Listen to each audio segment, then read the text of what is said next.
I'm pretty sure I just hit a file size limit there. I must have been working continuously for 15 minutes.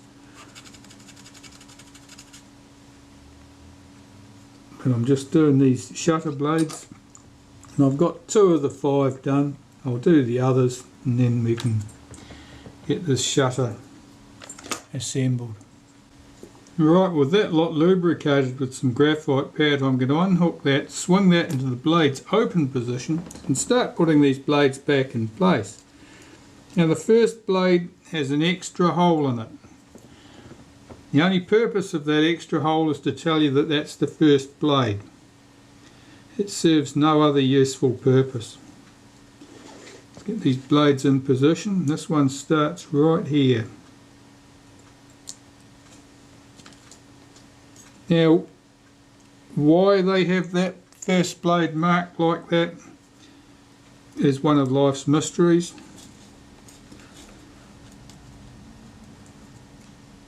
It may be something that had a significance with an earlier model and simply continued on long after the original reason was no longer applicable.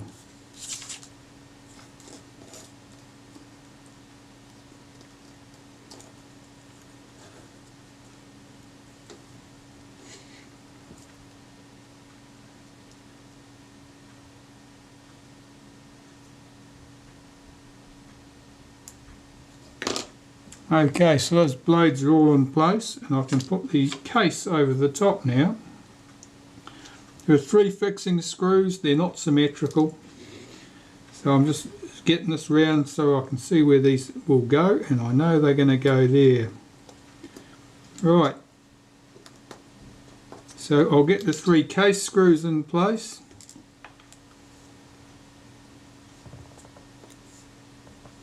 And I'll do them up very lightly, just in case one of those shutter blades got displaced while I was putting the case over the top. I don't want to trap a blade in between a pivot post and the case and damage a blade.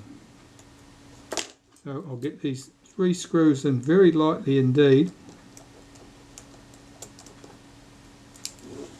Flip this over and check to see if the blades swing into position. They do. I can put their spring in place while I'm here and tighten these 3 screws up.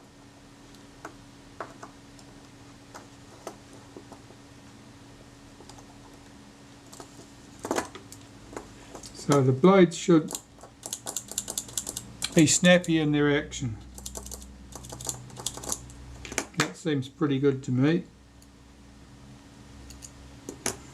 And you can start assembling the components onto the top of the shutter mechanism plate now. I'll start by putting the B lever back in place, which goes here. It has a shoulder screw that retains that. As I mentioned earlier, it's important not to over tighten that screw, otherwise the lever won't move freely. What happens is that if you over tighten it, the shoulder just bites into the aluminium mechanism plate and you haven't got the clearance you should have. Now this is the 500th of a second speed spring. Just gave that a little wipe of molybdenum paste. Now graphite grease would work just as well. It sits on that post. We have the return spring. I'll put just a smear of molybdenum paste on that. And that sits here on that post. And I've got to get its spring tucked down into the case.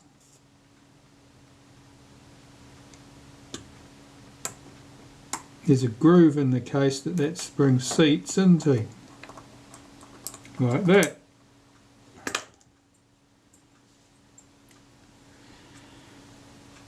I've got the shutter release lever here, and I'm just giving that a wipe of molybdenum paste on those cam surfaces, and this connects up, sits on that post and connects up with that return spring there, that lever. And this lever, when it's down, it's holding this back. That's the B lever. Right, so now we want the catch.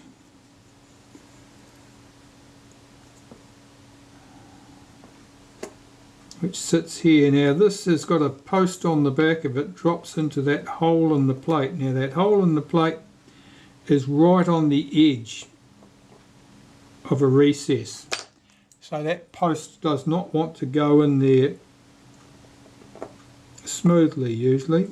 You've got to muck around with this sometimes to get it to sit down flush. If you tighten the screw up when it's not seated correctly,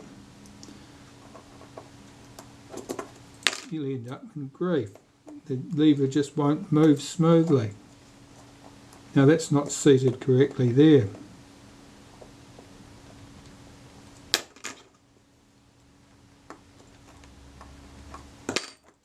That's better.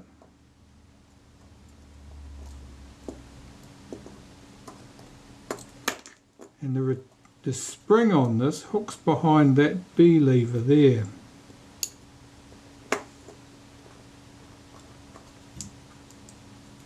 Okay, that's good. That moving freely. Yeah, it appears to be good. There's our 500 per second spring. Okay, a little bit of molybdenum paste in a couple of spots here is what's required. Here and here.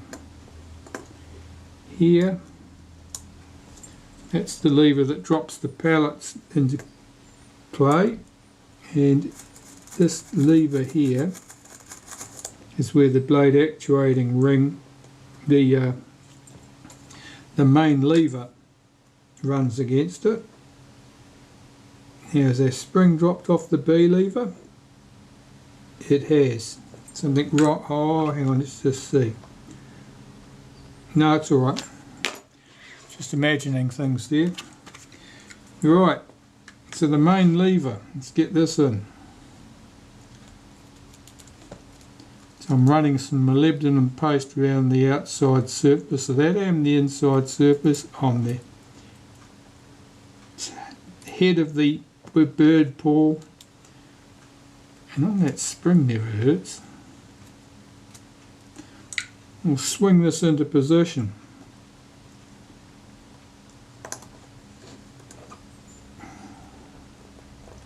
Or is that spring sitting awkwardly? Is it twisted?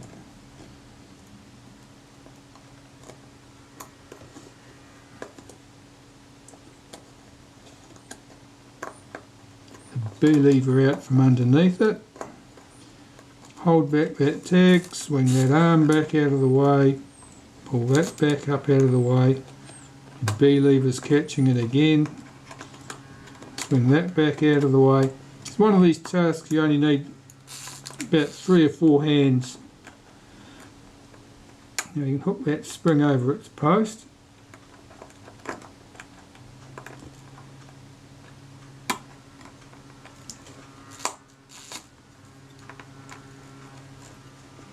And I've left that in the cocked position.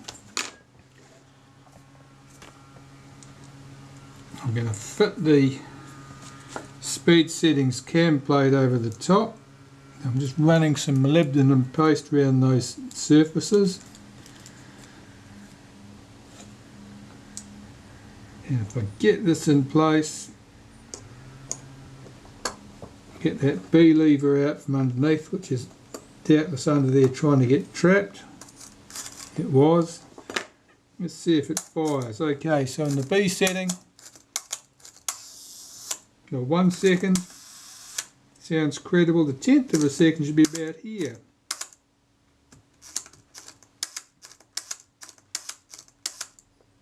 The 25th would be about there. That sounds slower. Alright, I'm going to have to get the front plate on so I can check my alignment, or closer than that, and test my speeds. Usually, if the shutter had been correct when it was last serviced, and all you've done is service it, get rid of all the old dried lubricants and replace them with fresh lubricants, and you have bent or adjusted nothing, then typically, if the speeds were good before, they'll be good now. Of course, if somebody's been doing awful things to it, anything's possible. I would have said those speeds are a bit bordering on fast, but I imagine that the speed tester will tell me.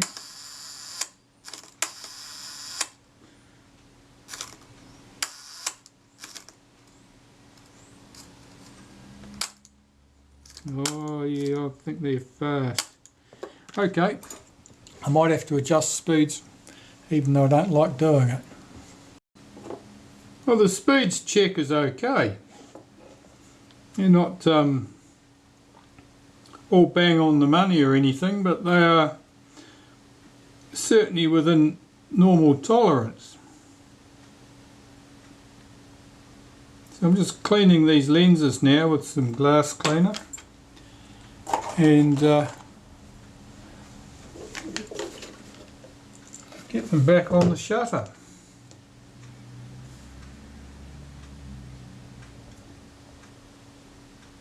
I mean, the lens looked pretty clean to start off with, but it's got a bit of a smear to it.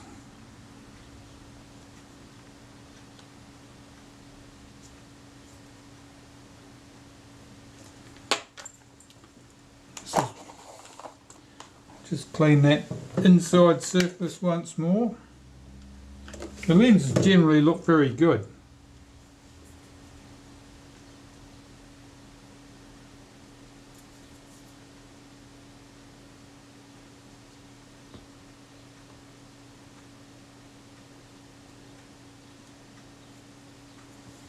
Right, let's put that in place.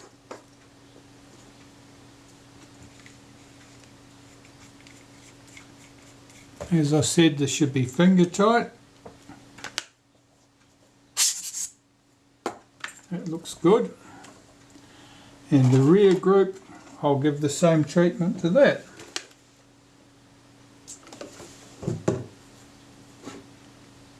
I'll start with the outside, or the face that faces the film, because that's convex. It's easy to see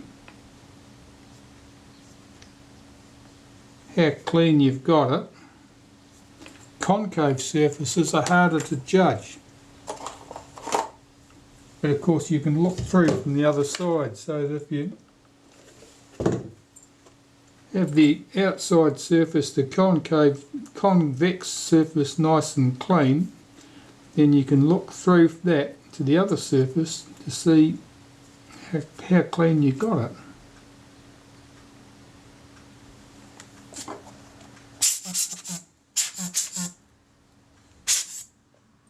There's a little dot in that lens.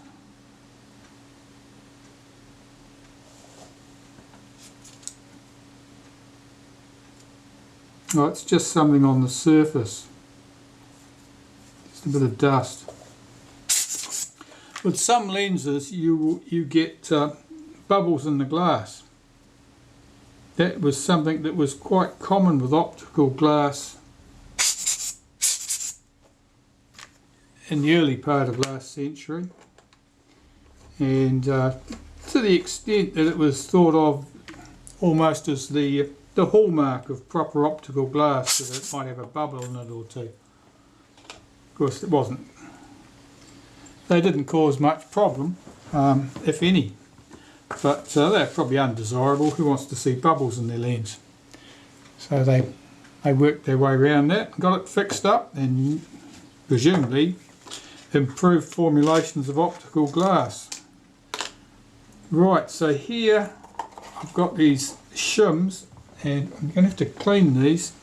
They're doubtless quite oily.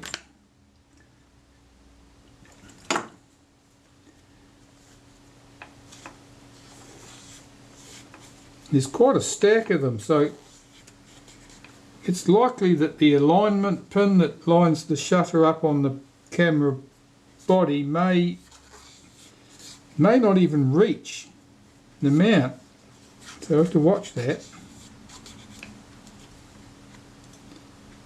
Now these are paper shims. That's another metal shim there. Let's clean that. The paper shims, you have to be pretty gentle with them, particularly when they've got notches cut in them like that, because it means that they're pretty fragile, and if you start wiping at them too vigorously, you end up tearing them. Now, trying to get a torn paper shim, that's another metal one. A torn paper shim back together to stay in the right place while you're assembling things is difficult.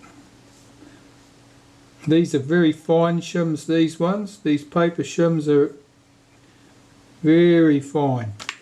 Okay, that looks pretty good to me. So what I'm going to do is I'll put a metal shim on there, and because I want to create a sandwich, I want the paper shims on the inside of the sandwich so that they're not going to get damaged while I'm wriggling everything onto the camera.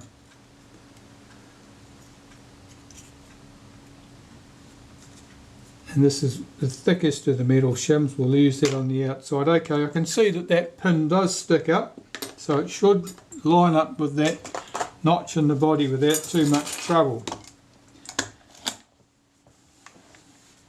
So here we go, and we've got to get the shutter release arm in here.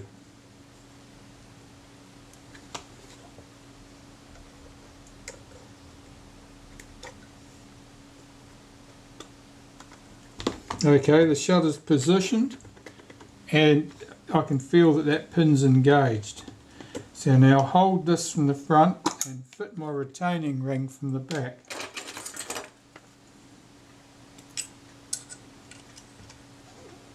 Of course, the retaining ring doesn't want to drop down into the narrow groove. Let's just encourage that a bit.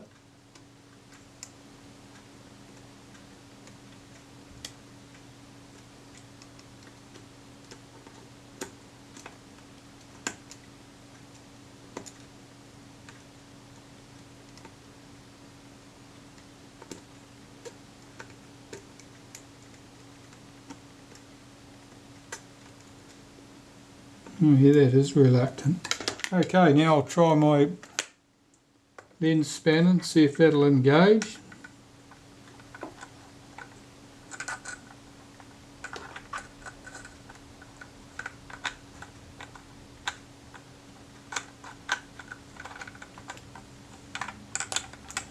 No, it's not keen. Of course, I think that lens was trouble, that retaining ring was trouble to get off when I started, because the lens, the rear lens group is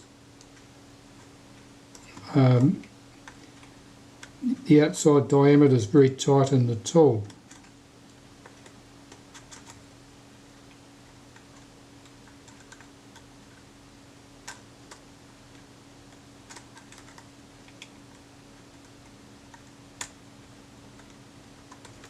Alright, well I'm going to have to poke at this a bit with the tip of a screwdriver, I think, until I can get that retaining ring to engage.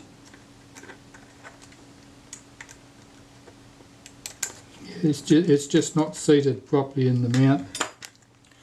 Back later. Well, that's it. I got that in. I had to do a bit of poking and prodding, but then when I used my spanner and engaged the ring, I had to back the ring up a bit to caught the thread, and then it just went in had any problems at all. There's a little bit of resistance there because obviously the lens was rubbing the inside of the tool, but otherwise it's good. And the shutter, that works nicely. So this camera, this Retina II type 011 with the Kodak Ektar f2 47mm lens and the Contour Rapid shutter is ready to go back to its owner. And that's another one off my list of last remaining jobs to be done. Thanks for watching. No, you better come back, we're not done. Someone forgot to put the pointer back on the aperture setting lever. I can't say who. So I've cranked the focus scale right out as far forward as it'll go, which will expose that lever and allow me to get that screw in place.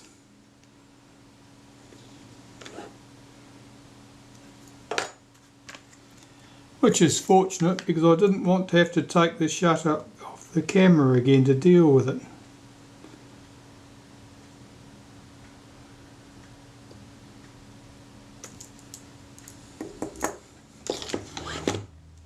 Well, that looks a bit better. So there, that's all back together properly now. And this time it really is ready to go home to its owner.